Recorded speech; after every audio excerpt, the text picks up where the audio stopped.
Dios les bendiga, amados hermanos. Un placer, un privilegio estar una vez más con ustedes en este domingo precioso.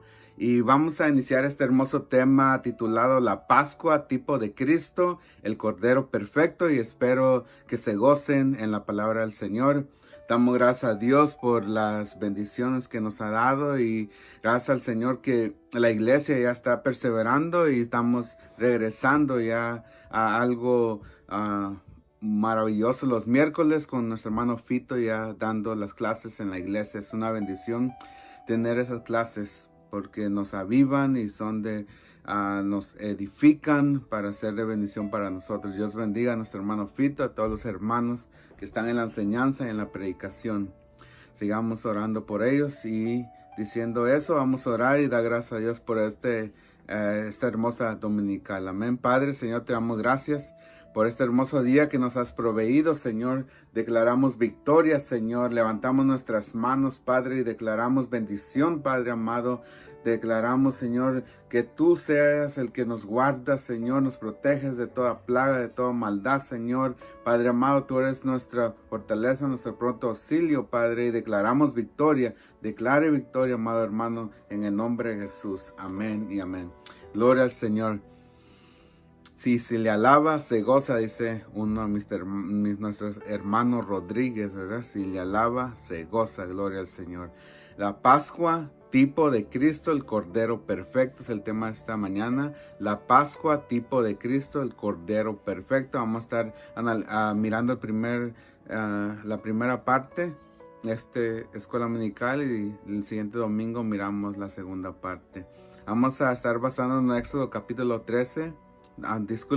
Éxodo capítulo 12, versículo 1 al 13. Éxodo capítulo 12, versículo 1 al 13. Y vamos a empezar a leer ahí en la palabra del Señor, si me acompañan. Dice Éxodo 12, 1. Habló Jehová a Moisés y a Aarón en la tierra de Egipto, diciendo: Este mes os será principio de los meses, para vosotros será el primero en los meses del año. Interesante.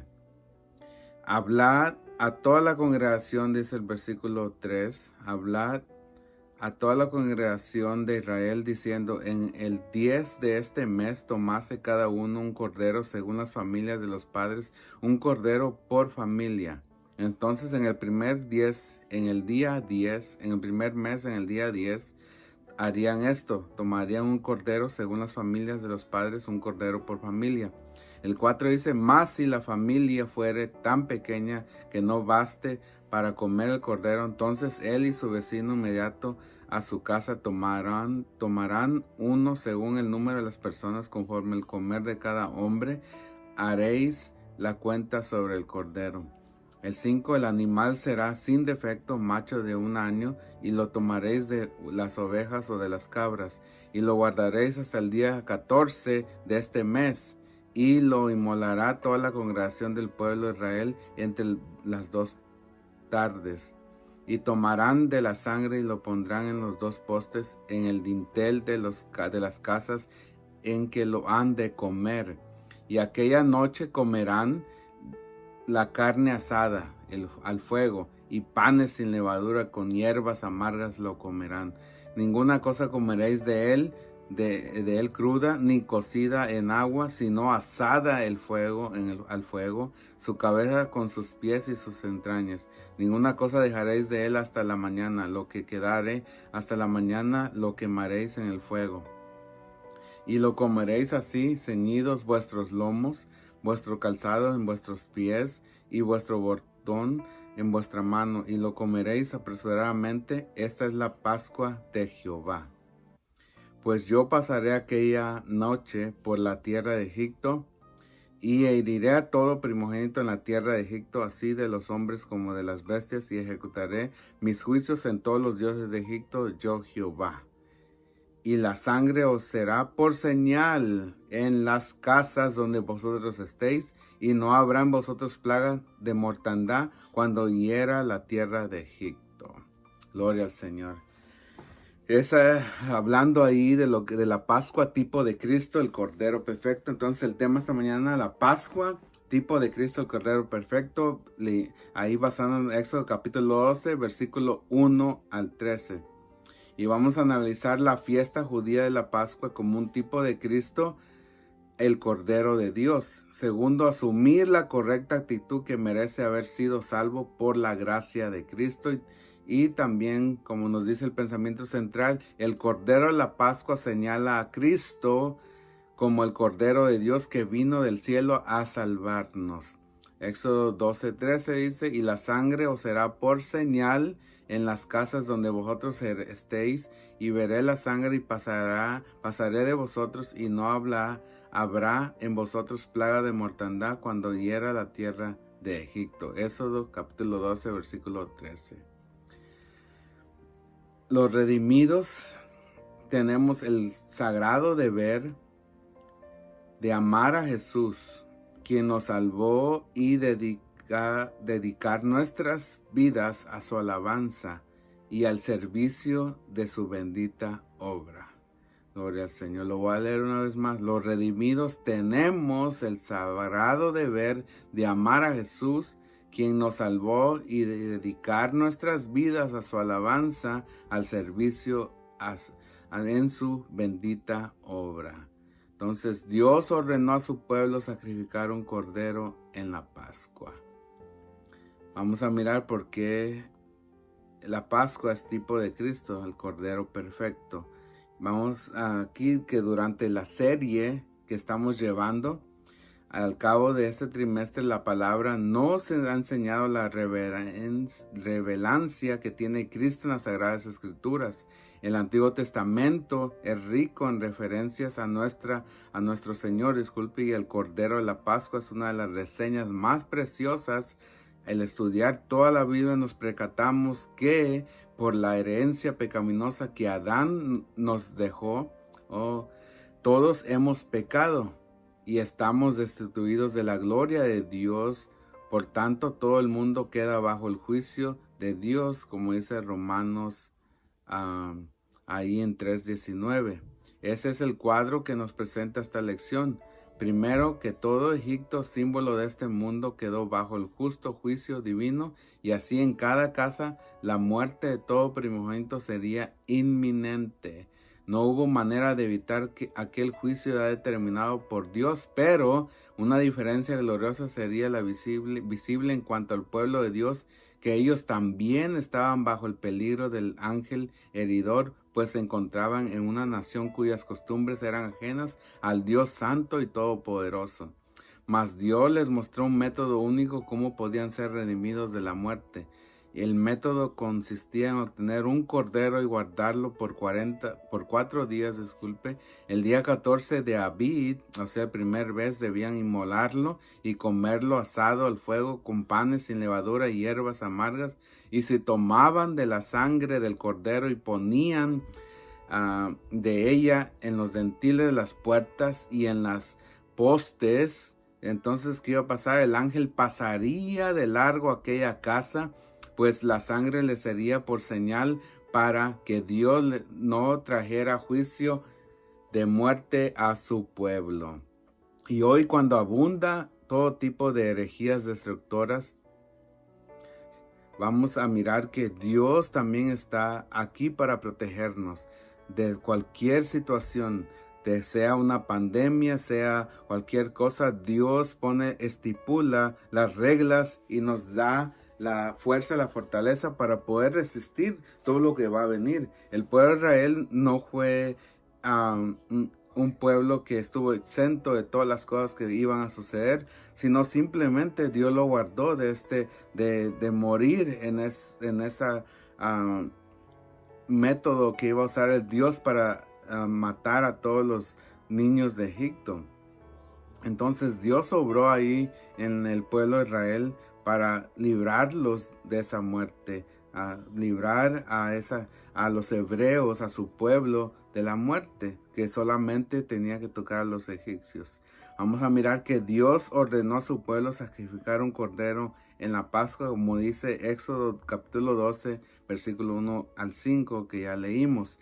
Entonces miramos que aquí que habla la palabra del Señor de Avid, que es la palabra hebrea Avid, viene de una raíz que significa tierno, verde, y identifica a una espiga joven de grano. De ello deriva el nombre del primer mes para los israelitas, sin defecto. O sea, es la traducción de la palabra hebrea tamim, viene de una raíz que significa completar, concluir, íntegro, define aquello que es completo, perfecto y sin tacha.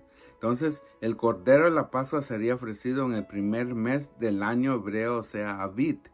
Y el universo existe por la palabra de Dios. Igualmente, a través de la Escritura, que es la palabra de Dios, nos habla sobre la necesidad que tenemos de redención.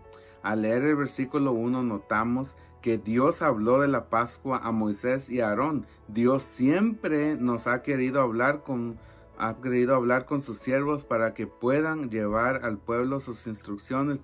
La necesidad de la palabra que tenía el pueblo la tenemos hoy en día también, amados hermanos. Debemos ir a la fuente segura de las instrucciones divinas, que es la palabra de Dios. Dios no necesita intérpretes. La palabra de Dios no necesita interpretación. La palabra de Dios es palabra de Dios y no vamos a tener que jugar con ella. Entonces, las instrucciones divinas vienen de la palabra del Señor, y hacer todo conforme a lo que Dios nos ordena allí. Y aquí aprendemos que los siervos del Señor no debemos hacer nada en el ministerio por nuestro propio parecer, sino acorde a lo que Dios nos ha revelado en las Escrituras. En la segunda parte del versículo 1 notamos que el mandamiento divino respecto a la Pascua ocurrió cuando el pueblo de Dios se encontraba en Egipto. En ello nos da una lección muy importante sobre la identidad de los creyentes. La palabra Pascua no era una celebración para los egipcios, sino para los hebreos. Por tanto, marcaba una diferencia más entre el pueblo redimido y los paganos. Debemos aprender que nuestra manera de vivir siempre debe ser diferente a la de aquellos que no conocen a Dios. Si obedecemos las instrucciones del Señor, ¿qué va a suceder? Vamos a ser más que bendecidos. También se manifestó a todos la salvación que Dios nos ha dado en Cristo Jesús. El versículo 2 enseña que la Pascua constituyó para los judíos el comienzo de un nuevo periodo en su calendario. Entonces, imagínense, el Señor estableció que el mes cuando se celebraba la Pascua sería el principio de los meses del año. La palabra mes significa una luna llena y era el preludio del equinoccio de la primavera. Esto es muy aleccionador para los creyentes, pues la nueva vida de los hijos de Dios comienza con la aceptación del Cordero, nuestro Señor Jesús, que dio su vida para redimirnos de la esclavitud del pecado. Debemos aprender o apreciar, hermanos, la muerte y resurrección de Cristo y gozarnos por la libertad con que Cristo nos hizo libres, como dice Gálatas 5:1. Entonces, Dios estaba trabajando con el pueblo de Israel.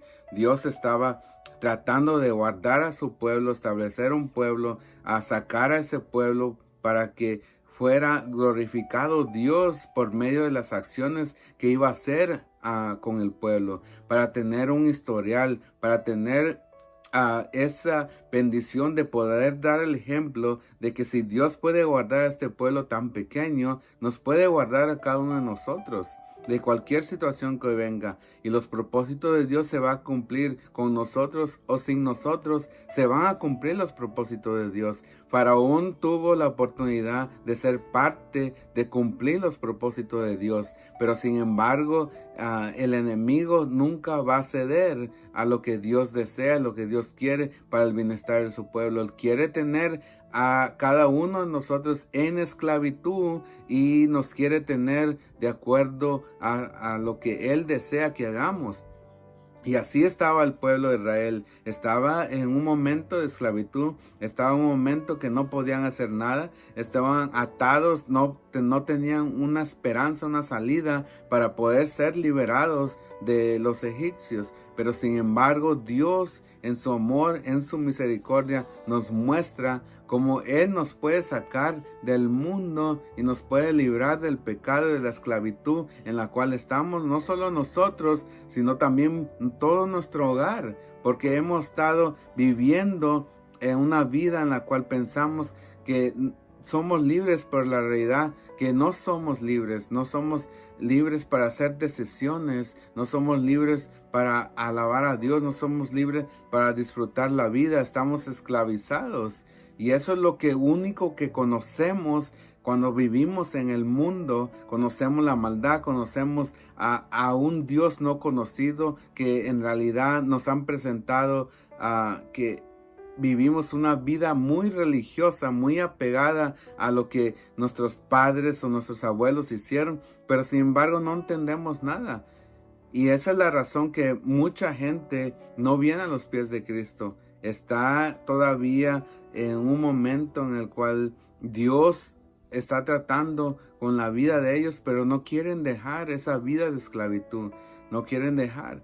Y Dios nos quiere librar a cada uno de nosotros. Pero como pueblo de Dios, como hijos de Dios, Él siempre nos da la salida para poder ser librados. Y yo creo que Dios en su amor, en su misericordia, a muchos nos ha librado de las garras de la muerte, de este virus que vino y que mucha gente ha muerto por esa circunstancia. Y hay cosas, hermanos, que uno no entiende todavía y puede culpar a Dios. Pero si miramos la historia del pueblo de Israel, Dios sacó al pueblo de Israel. No quiere decir que algunos no se quedaron, algunos murieron en el proceso, algunos murieron en el camino. Y la realidad es que muchos de los que salieron de Egipto ya no murieron en el camino, murieron en el desierto. Pero no porque Dios los haya desamparado, no porque Dios los haya dejado, sino por su desobediencia. Muchos empezaron a idolatrar ídolos, empezaron a hacer un becerro de oro, empezaron a reclamarle a Moisés de por qué Dios los había sacado de allá si estaban tal vez mucho mejor. Y eso es lo que muchas veces sucede en nuestra vida, amados hermanos. Pensamos que nuestra vida es mejor en el mundo. Pensamos que nuestra vida ya no va a ser la misma si venimos a los pies de Cristo. Pero es una relación personal entre tú y Dios. Una relación muy personal que muchas veces nosotros como hijos de Dios influenciamos mucho en la vida de los demás. Y es lo que el enemigo empieza a tirar dardos a la vida de los hermanos, a la vida de las personas, para que haya un odio, un rencor contra el pueblo de Dios, contra los hijos de Dios.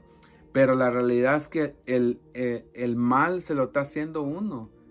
Uno no puede escapar esas cosas que está dentro de nosotros, que creamos nosotros, y todo ese odio, indiferencia, si alguien nos trató mal.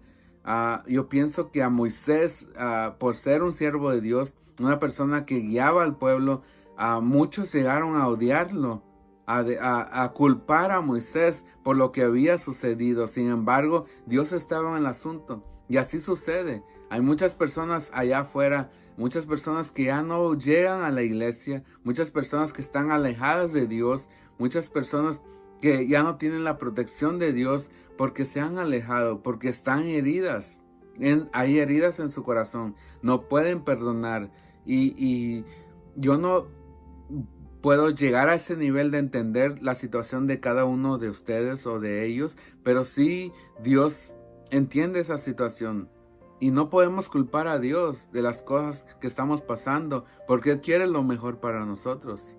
Si el hombre nos trató mal, si alguien nos hizo algo mal en la iglesia, no es que Dios lo haya hecho. Recordemos que hay un diablo que está como león rugiente, y si por una persona vamos a culpar a todo el pueblo de Dios, por unas 2 personas que nos hicieron la vida imposible, vamos a culpar a Dios. No podemos hacer eso. Tenemos que seguir buscando la presencia de Dios. De una u otra forma, Dios va a escucharnos. Si Dios está presente en todos lados, yo te insto, amado amigo, amado hermano, que clames a Dios, que glorifiques a Dios en estos momentos difíciles, en estas situaciones en la cual muchas veces el enemigo viene y ataca nuestra vida y nos pone algo en nuestra mente de ya no seguir luchando por lo que antes queríamos tanto y anhelábamos hacer. Ahora nuestra vida como que se ha vuelto una vida insípida en la cual no hallamos sabor ya. Y Dios quiere que hallemos favor, que sigamos adelante, que sigamos inspirados por la palabra del Señor y que esta palabra nos dé vida, nos dé fuerza, nos dé aliento para seguir adelante. Y Dios está hablando hoy a tu vida por medio de lo que sucedió aquí en la Pascua. Esa Pascua muy importante para el pueblo de Dios en la cual ellos fueron librados de la muerte. Y Dios se glorificó en la vida de cada uno de esos hogares para ser librados. Y yo te aseguro, amado hermano, que Dios se sigue glorificando hoy en nuestra vida y muchos de nosotros estamos siendo librados de la muerte porque Dios quiere que sigamos trabajando y caminando en este desierto que vamos, pero que vamos a la tierra prometida, a la tierra que fluye leche y miel. Vamos directamente a la patria celestial. Entonces la misma palabra dice, no somos de este mundo, sino somos pasajeros, somos extranjeros, vamos de pasada. Entonces no debemos de adueñarnos de este mundo. Tenemos que disfrutar, tenemos que hacer lo mejor para guardarnos para el Señor y perseverar ante la presencia de nuestro Señor Jesucristo. Sigamos adelante, hermanos.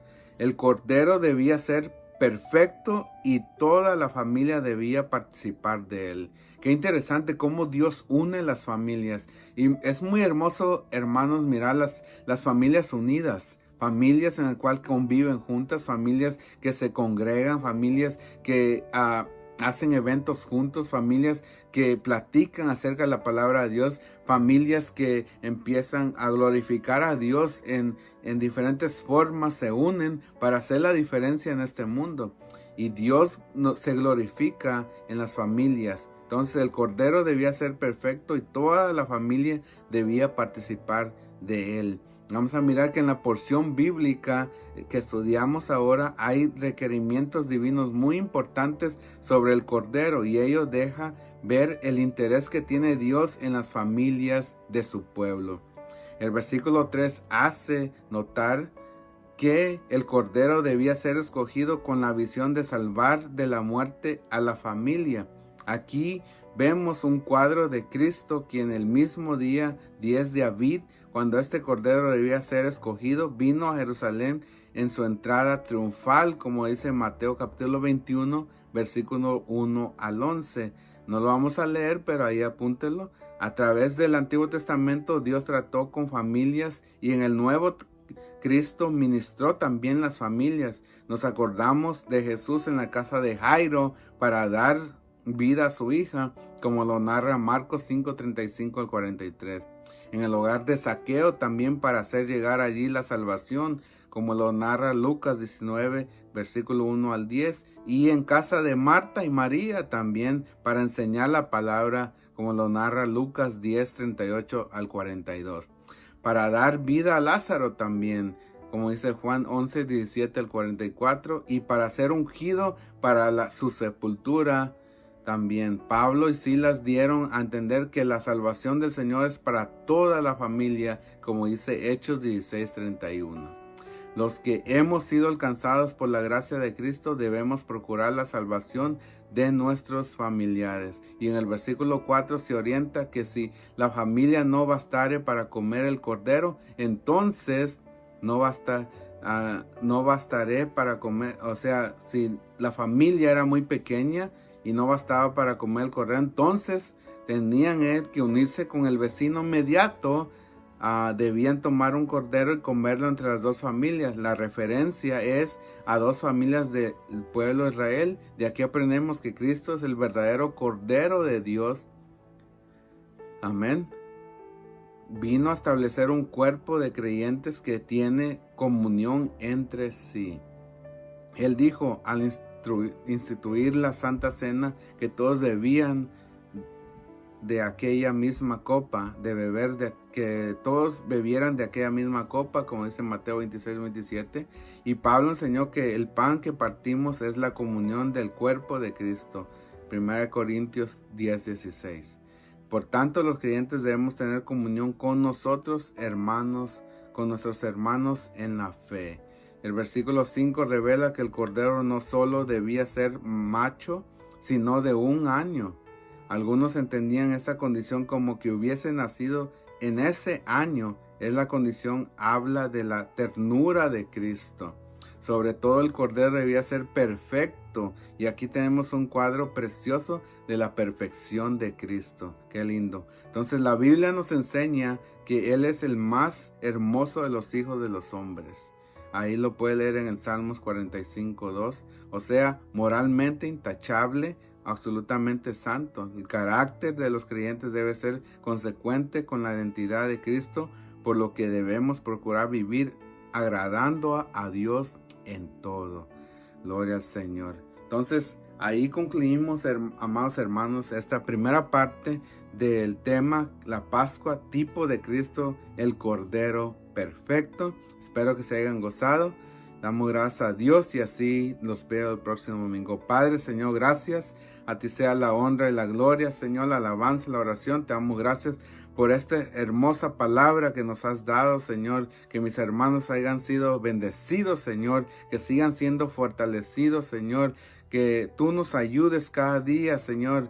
Que entendamos que somos más que vencedores en Cristo Jesús, que tu Santo Espíritu está con nosotros y que todo lo que venga, Señor, todos los dardos del enemigo, tú, Señor, nos vas a guardar como guardaste a tu pueblo, Señor, en esa Pascua, Señor, de que esa sangre del Cordero tenía que ser puesta, Señor, en los portones, Padre, para que la muerte no pudiera llegar. Ahora, por medio de esa sangre preciosa de nuestro Señor Jesucristo, podemos, Señor, nosotros llegar al trono de tu gracia. Podemos ser salvos de las acechanzas del enemigo, Señor, de esa muerte, del pecado, Señor, que nos acecha. Te damos gracias, Señor, y a ti sea la honra y la gloria por los siglos de los siglos. Amén y amén. Gloria al Señor. Dios los bendiga, amados hermanos.